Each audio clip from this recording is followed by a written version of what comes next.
Well, all right. Welcome back to another episode of Generation to Generation Bridging the Gap with Rex. And Eva. And we are Just so excited to be hanging out with you guys tonight. Yes, I'm so excited. We have got to quit recording tonight.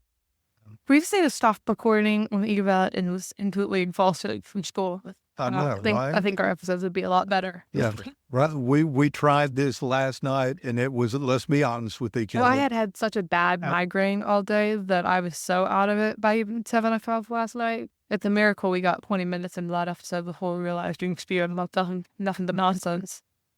And I had a 13-hour day. I had to drive to Mobile yesterday morning and met with some people for a couple of hours and then came back. And then I'm like, what is wrong with this kid? I've been in the car all day. I'm ready to go, and she can't spit this out. And then I realized you could have spit out what you wanted to say. Either thank you very much. But it wasn't even that I was tired. I had a massive... So in my senior thesis class, which was ironically where we got the topic for this episode today, I was writing a paper. It's like a research manuscript. It was a 900-word paper. Well, for me, it's about 1,000 words because of the quotes in it that we have to have memorized by next week and ready to present. Well, the problem was our teacher did not tell us once how to do this. And it's a new format. We've never done it before. It was like a new style of assignment we've never done before. And so it was like 2 a.m., 3 a.m. before people got their stuff turned in last night, which is absolutely insane. But it's pretty much we were taking a resource for our thesis and like explaining what the resource is and how we're going to use it in our argument. And I'm doing mine on empathy and education. But one of the lines that this guy said in his journal article was that empathetic leaders are better communicators because they can get on the same level that the audiences they're speaking to and therefore convey their point better than people who sit high and mighty above everyone or who have no knowledge on how to actually present to them. And so it's people who can place themselves in the shoes of the people and get on their level to explain it that way are the best communicators. And that's why I was like, we got to do an episode on this of what makes a good empathetic leader or what makes a good leader. So, yeah. And arguably, if I was a good empathetic leader, I would have realized quicker how tired you were last night and how much pressure that you felt because I knew you had a little bit more work to do on that subject. And here we are trying to cut a podcast. And I'm like, what is wrong with her? Yep. And so what you just told me was that I was not a great empathetic leader last night. So that's interesting. But I love that thought. Yeah. Love the article. Obviously, I haven't read it like you have. It's not necessarily that important to this topic. It just gave me the idea. Yeah, but I think that's great. So let's talk about that a little bit. What makes a great leader and what kind of things help a leader have empathy so that they can close that? Would you call it the rhetorical distance? Okay, that's a term I'm going to use, and I feel like I probably should define it now. Yeah. Because it's something I use in like my everyday life he was like, what is rhetorical distance? He thought I was like using the words wrong. But closing the rhetorical distance or putting rhetorical distance is something you do when you're writing speeches or talking to people.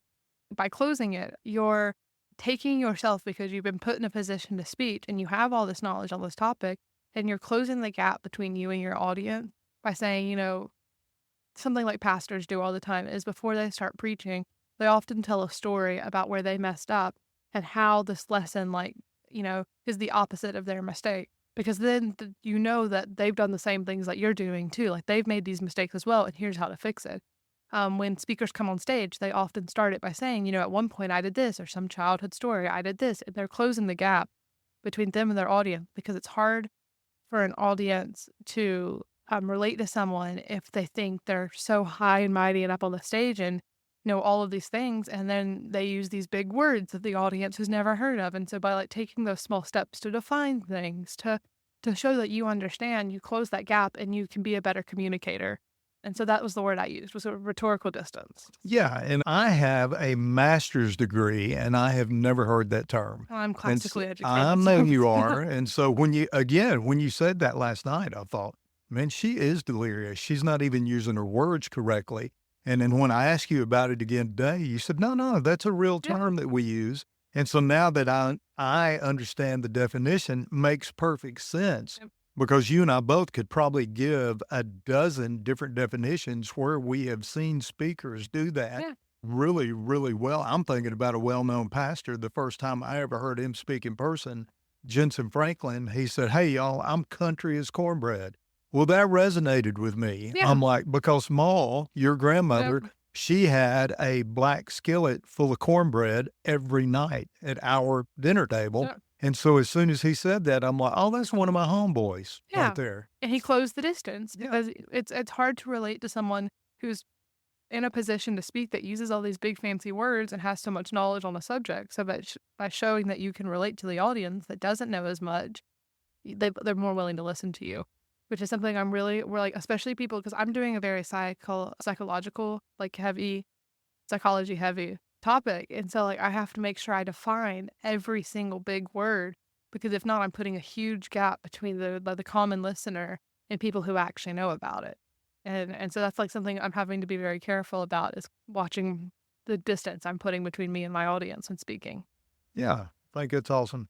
Anyway, Yeah, anyway, you're reminding me, my reference is historical books I've written, and Ulysses S. Grant, that was one of his strengths. People commented often that he was one of the most engaging people at the dinner table, and it wasn't necessarily that he was the smartest guy at the table, but he had the ability to listen to somebody that was in another field of expertise and then ask relevant questions. And then when people got up and left his presence, they said, that guy is the greatest conversationalist that I've ever been around, when in fact, he just had the ability to listen, to process, and then to ask great yeah, relevant questions. yeah. Yeah. So he was a So great leader because he knew how to listen. He knew how to put himself in not being the center of attention and things like that. precisely. And if you were to ask me, one of the qualities of a great leader, there's several I think we could talk about. But one of the things I always say is, number one, they have to be not only a great listener, but they have to be a great Yep. follower. Every leader has to learn how to follow Yep. first.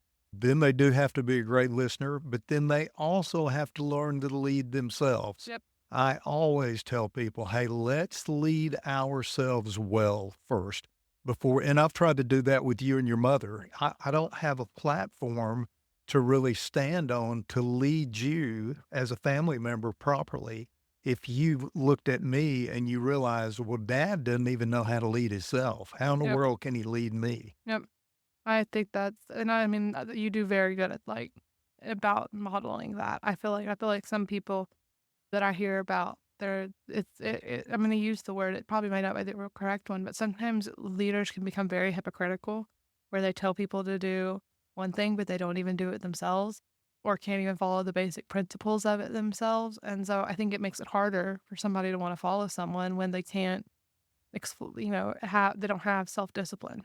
So, Yeah, we used to say we said it facetiously, do as I do, not as I, or I'm do sorry, as do I as I say, say, not not as as I I do. do. Well, that's not really a good policy. No. We need to follow people because they are, I've heard it a lot used by parents nowadays, especially like influencer parents, and they're like singing a song that with their like dancing with their kids that cusses, and they're like, do as I do or do as I say, don't cuss, but not as I do because I'm allowed to do it. And I feel like you're modeling something poorly in a situation of, it's like, once you become an adult, you can do all of these things. And I feel like where's the middle, like where is the line? And so that's something I see a lot, especially when babysitting. I'm like, oh my goodness, because these kids don't know how to behave. yeah. And so that's something that you've done very well, though, is always being able to like have self-discipline and model that. So even if Well, I'm not the best at it. thank you for saying that. But you're going to know what I'm going to say next is I got that from Paul because he modeled a tremendous amount of self discipline. And of all the great things I can say about him, he was just an exceptionally disciplined person. And it inspired me. It motivated me. I wasn't intimidated by it. That's what I saw modeled, and I will say this about discipline. I think all of us really, if I had to boil down leadership and success into one word, that's it. It's discipline, because your habits, your thoughts, your routines, everything you do is predicated upon the disciplines that you have instituted in your life. And so it can either be structured, it can be organized, it can be efficient, or it can just be what's the word we've used around here? Hotel alpha. Hotel alpha. Right. Yeah. And if you do things hotel alpha, you're going to get hotel alpha Yep. results. But if we do things in a disciplined manner, we're going to get disciplined results. But I will say this, and I learned this recently just in reading some leadership books. I try to read at least one leadership book a month. Sometimes people that are exceptionally disciplined, they overlay those standards on the people that are around them. And I think we have to be careful with that Yep. because there are different standards for the organization, for the team, for whatever it is we're trying to accomplish.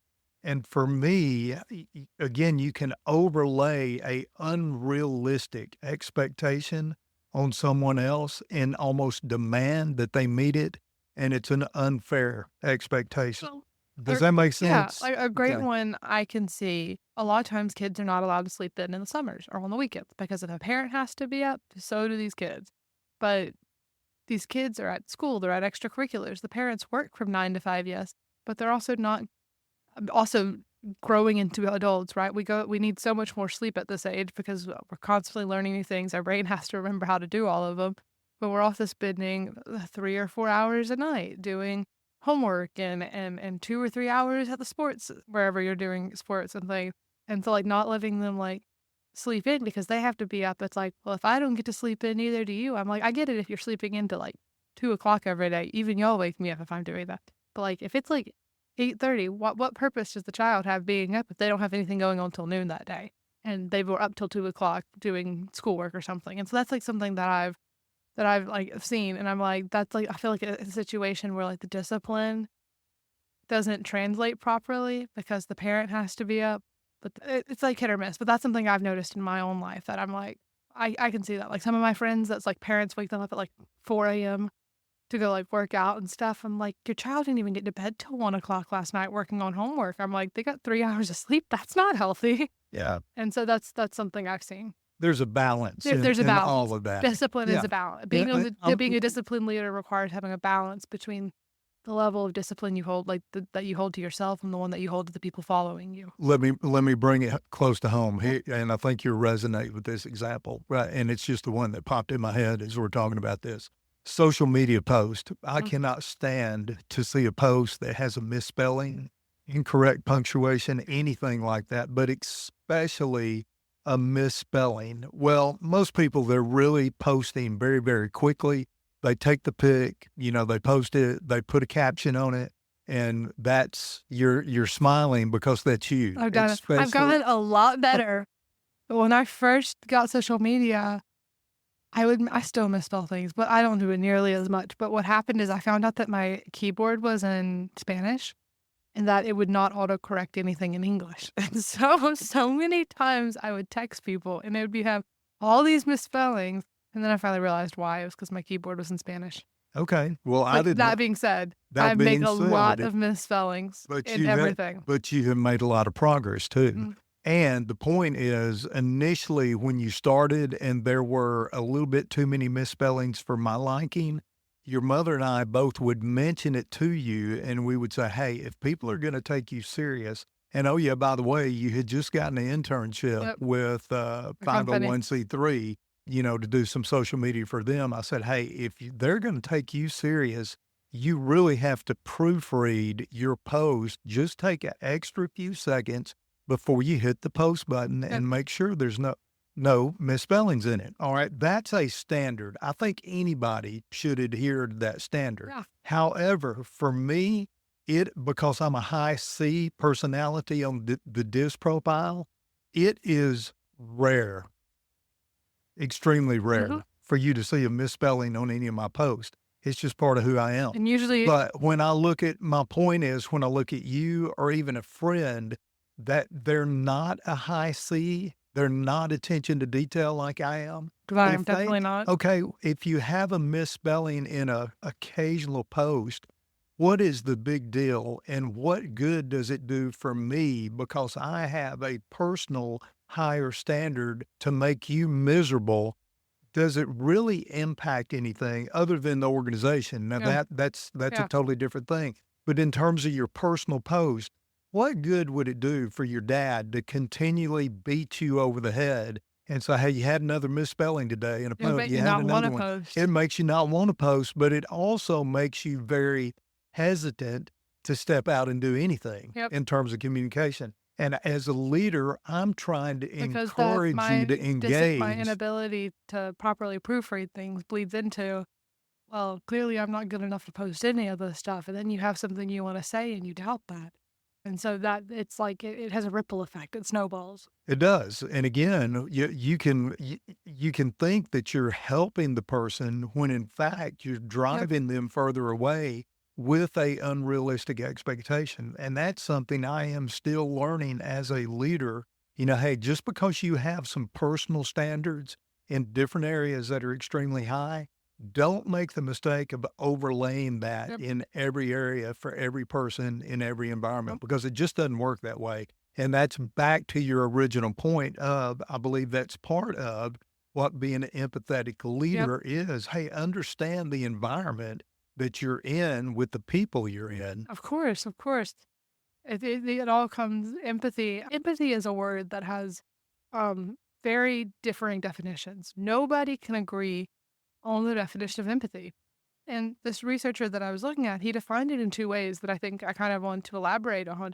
Because, like, what is empathy, right? We know that it's like the ability to put yourself in someone's shoes. Well, there's two kinds of empathy, really.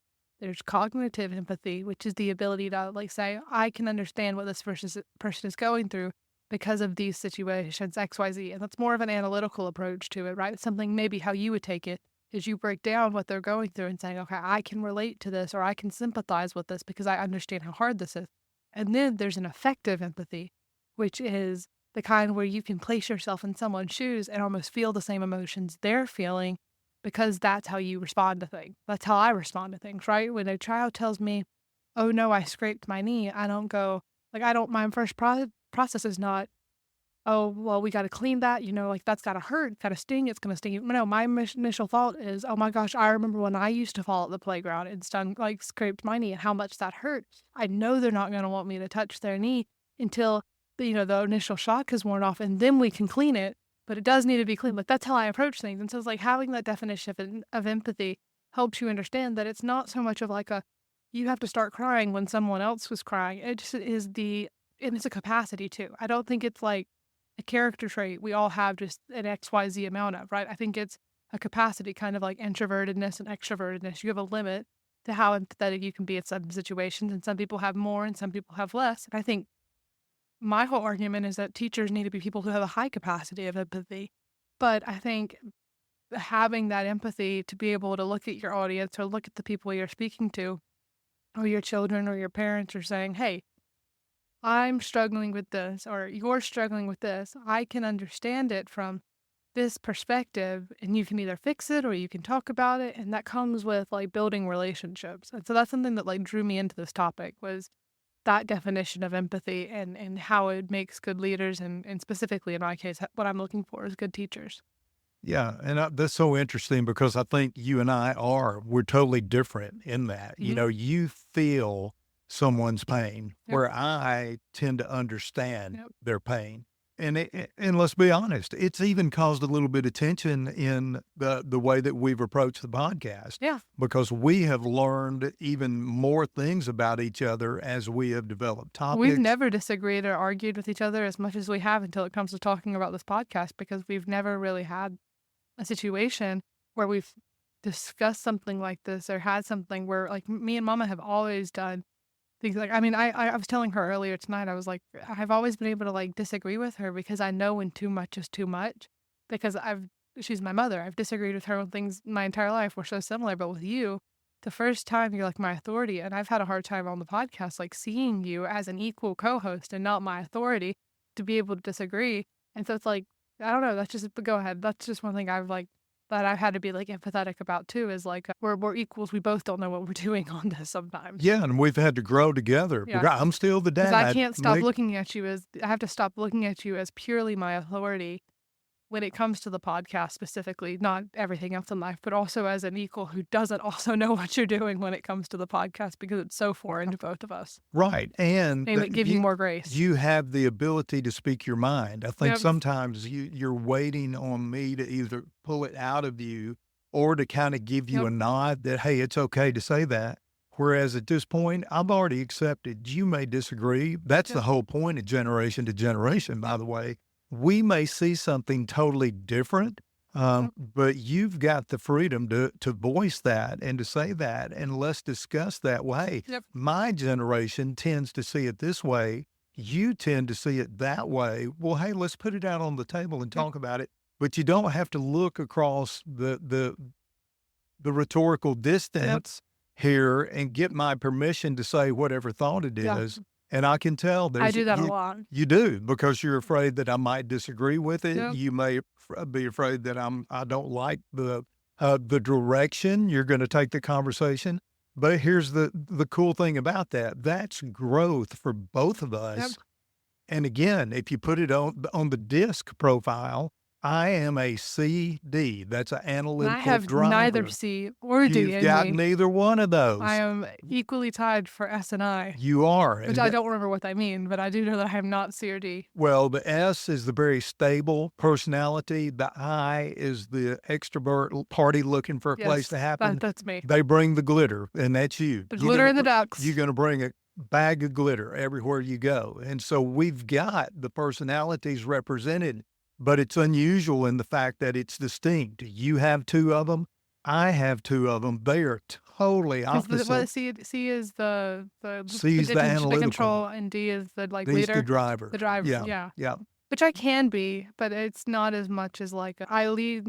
People follow. Like I've noticed that when people follow me for something, it's generally just because I do it, and then they're like, "Oh, she knows how to do it." Like it's not like I'm up rallying people to follow me. Generally, one of my favorite examples of this was we were on a cruise and we were in like the teen club or whatever, and there was this one kid that everybody followed because he rallied people. But you know who he looked to for what we do? Me. I never rallied these people, but they listened to him and he listened to me. And so when we all wanted to go play hide and seek or something, he'd look at me first to make sure we could go do it. But like, why are you looking at me? I'm probably the most chaotic person here. But I was given that, like, I guess that sense of people came to me going, what is everybody doing? And I somehow knew what everyone was doing. But that was like, that's a funny example of like, whereas you would probably been rallying people and saying, we need to all go do this. Or, you know, we like, it's time to do this. And so that I think that's very different. And like every leader is different. And so you have to figure out their style of leadership too, to be able to Absolutely. figure out if you can follow it. And here's something we also used to say, you will learn something from every person you come into contact with, good or bad, because people are looking to model their behavior Yep. and they're looking for things that work. We used to call it a tool bag in the Army or a kit bag.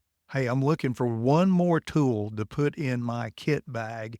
And if somebody can model something for me, and I'll look at that and I go, wow, that was an exceptional thing that they did in that particular situation to lead people or to lead through that circumstance. I'm going to take what they did, that technique, what they said, the way they said it, the way they treated people, the way they listened. I'm going to take that and put it into my kit bag for the future because, again, I'm looking around for models. But when I realize, again, that people lead differently based on personality, you and I just said, you're a feeler. I'm more of a thinker. Well, that causes feelings come first usually for me. Yes, our empathy level is different because of that. And it doesn't mean that either one of us, would lead necessarily better in a particular situation. We would just lead differently. Yeah, and you probably would do a lot better than I would at rallying people behind the calls, whereas I would probably do better than just being there for people and people naturally like looking towards me for a solution because we're so different about it. Like, speaking of it, you've told me in my entire life to be a leader, not a follower, and which is great. But I noticed that when I'm going to follow someone, like somebody, it's not the smartest person in the room. It's not the person. I don't want to follow the person who's rallying people. I don't want to feel like I'm being led by someone who feels like they have to sell it to me. It's by the people that naturally exhibit those characteristics, that have it in their tool bag, and they just display those. So that the discipline, the model, they model those in their everyday life. Like one of my classmates, right? We talk about her all the time, so much so that y'all thought she was a teacher. Like I would follow her in quite a few situations because she has proven through many situations that she is a natural born leader, right? If she like, for instance, there was one project we were trying to get done for school, and we could not get any help with it. Like, the teachers just were behind on some stuff, and so she didn't rally people, but she started proposing solutions, and she was like, "Wait, why don't we just host our own office hours and things like that and work together as a group?"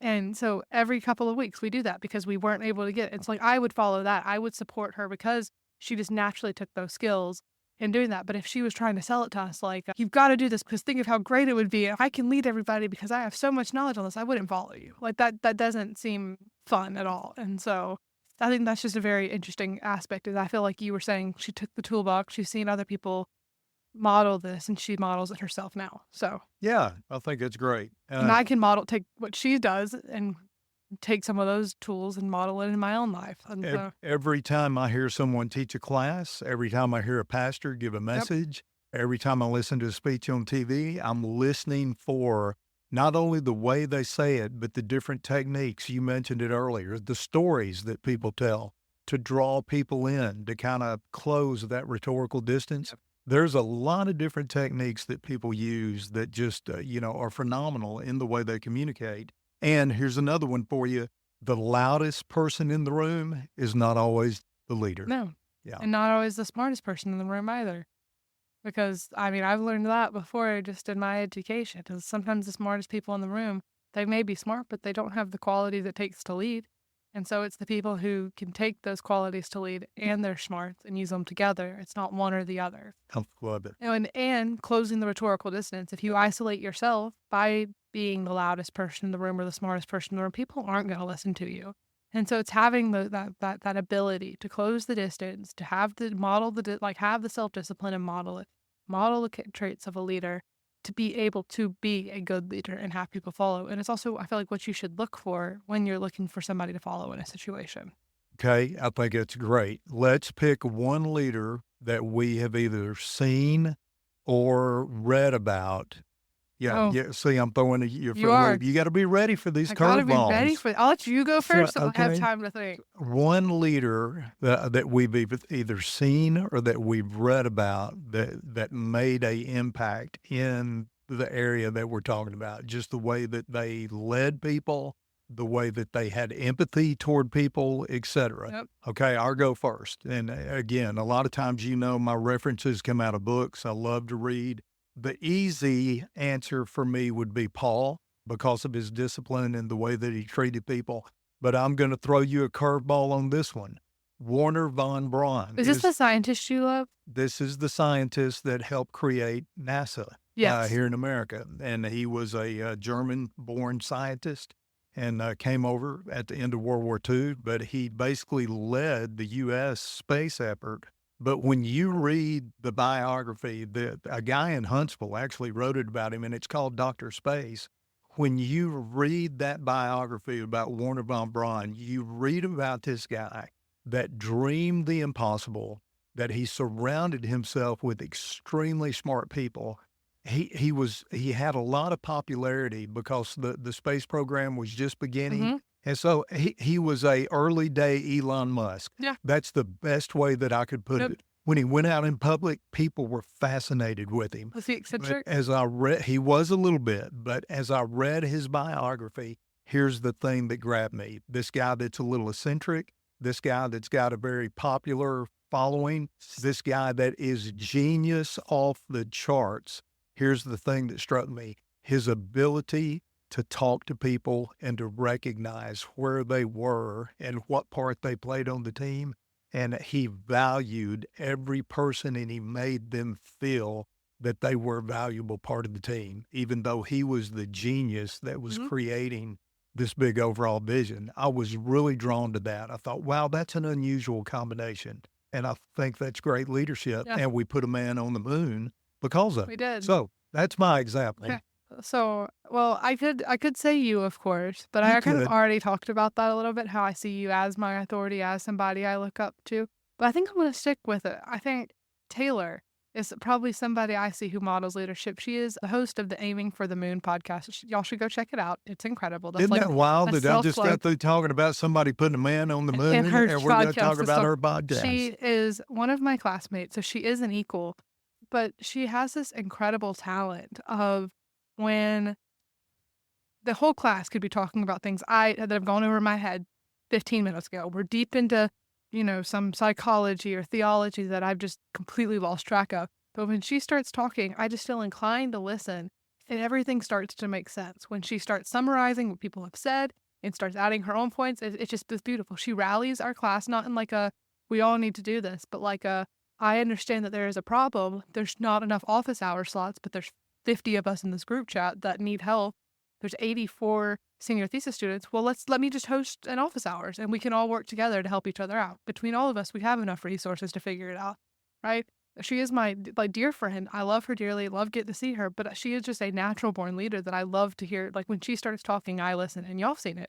Y'all literally, she's talking in class and y'all come stand by my computer to hear what she's saying because she just has done this research. And so I think she is a leader in my own life. She's not some scientist for NASA, which is great because I just can't think of any like big leaders that have made an impact in my life as much as she has. Because when I'm like, it's like when I think of the kind of like speaker I want to be in my thesis, I think of how would Taylor present this almost because she carries herself so well that it's like I want to model that in a sense. And so that's somebody in my own life. Go check her out. It's Taylor Bledsoe at Aiming for the Moon.